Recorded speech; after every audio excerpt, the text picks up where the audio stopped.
Oi pessoal, tudo bem? Eu sou Ricardo Martins do People and Secrets e nesse vídeo eu vou falar com vocês a respeito de uma briga que é uma briga que existe já há muitos anos, talvez alguns milênios. Nos interiores da América do Norte, nós temos os lobos que vivem em pequenos grupos e formam as suas matilhas, e temos também os búfalos que vivem em grandes quantidades, às vezes centenas, milhares deles que povoam o interior dos Estados Unidos. E existe aí uma caça, uma luta pela sobrevivência, e nós vamos tirar alguns exemplos dessa interação dessas duas espécies animais para o nosso dia a dia, a fim de que a gente possa traçar alguns paralelos aí entre o nosso trabalho ou a nossa vida pessoal. Vamos acompanhar que eu achei essa interação muito interessante, eu acredito que você vai gostar também. Vale observar que esses animais não são do mesmo tamanho. O búfalo mede 1,60 m e pesa mais de meia tonelada. Enquanto isso, o lobo é muito menor, 70 centímetros apenas. A primeira coisa que a gente vai falar é que, nesse caso especificamente, e em muitos outros que a gente vê por aí, o tamanho definitivamente não importa. Não importa se você é uma startup pequena, querendo se lançar em um grande mercado, desde que você tenha alguns atributos, você certamente pode ter sucesso. Não importa que você não tenha uma participação muito grande ainda dentro do seu grupo, mas se você quiser, você pode fazer a diferença. Seja no âmbito pessoal ou profissional, o tamanho nem sempre importa. O que vale muito mais é a atitude e também toda aquela capacidade que você tem de comunicar e de influenciar os outros. Outra coisa também que a gente pode observar é que essa questão do tamanho acaba sendo muito estigmatizada, porque muitas vezes se espera de um grande animal que ele tenha uma força exuberante, alguma capacidade espetacular. E a gente vê que, com relação a esse enfrentamento da matilha e da manada, a matilha leva grande vantagem. Podemos observar nesse exemplo como uma pequena matilha é capaz de espantar e desafiar uma grande manada. Isso acontece porque o tamanho não importa quando a estratégia é bem executada. Outro ponto que nós podemos observar também é que a matilha, apesar do seu pequeno tamanho, a todo momento ela desafia a manada. Isso é impressionante. E a gente observa isso também no nosso dia a dia. Quantas vezes um comentário daquele funcionário que muitas vezes não é tido como tão relevante é tão importante para a empresa.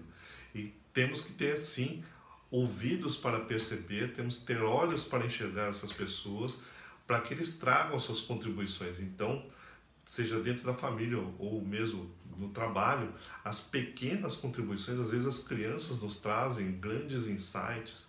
É importante observar tudo o que acontece à nossa volta. Veja que, apesar da força e do peso superior, o lobo quase sempre consegue surpreender o búfalo. Observe que nesse comportamento do animal, como a matilha desafia a todo momento a manada. E veja que aí a facilidade do movimento de menor escala muitas vezes vai sobrepujar aquela grande corporação, aquela corporação mais parruda que está estabelecida há mais tempo. Isso tem se visto a cada momento mais, principalmente com o advento das tecnologias, que tornaram muito mais rápida a ascensão dessas pequenas empresas e a capacidade que eles têm de se localizar bem entre os clientes, entrar nas mídias sociais e fazer muitas vezes um estrago muito grande nas empresas do tipo manada.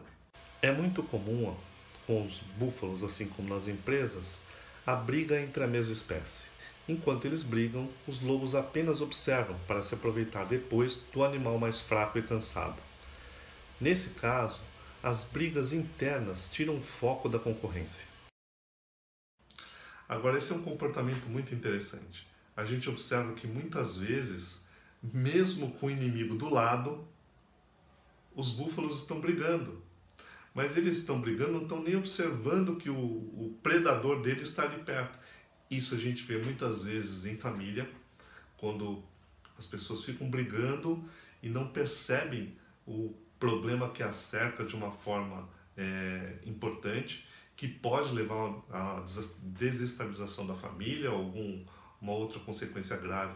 Nós observamos isso a todo momento nas empresas, quando nós vemos que muitas vezes os funcionários estão brigando por coisas que não são tão importantes para a sobrevivência, não são tão relevantes para o core business da empresa.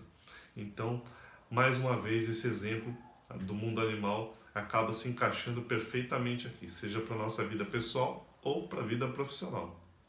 Uma vez isolado o alvo e a estratégia bem estabelecida, o búfalo fica à mercê dos lobos. Você consegue perceber aí a liderança? Vocês observaram o líder de matilha? Provavelmente não. Nós que não somos especialistas no mundo animal não vamos perceber o líder da matilha, mas ele existe. Ele está lá e ele está coordenando a ação. Sabe por que a gente não vê o líder? Porque no momento da ação, o líder está engajado com o time. O líder é mais um que está lá presente e fazendo a diferença. E o comportamento dele faz toda a diferença para que os seus comandados o sigam. É o comportamento, é o exemplo que arrasta, que faz com que essa ação seja bem sucedida. Isso há muitos séculos já. Então, o líder, nos momentos da ação, tem que estar junto com o time. Não adianta ficar em uma cadeira, em um trono, esperando os louros da vitória, ditando ordens, vá para cá, vá para lá. Não, tem que estar junto, mão na massa, e tem que estar acompanhando o time em todos os momentos. Nessa ação a gente não percebe o líder, mas ele está lá. E a liderança se vê pelos bons resultados que eles obtêm. Se você gostou desse vídeo, mais uma vez eu peço que você compartilhe, que você se inscreva no nosso canal e dê aquele like que nos ajuda tanto a manter esse diálogo em bom nível. Muito obrigado e até a próxima semana.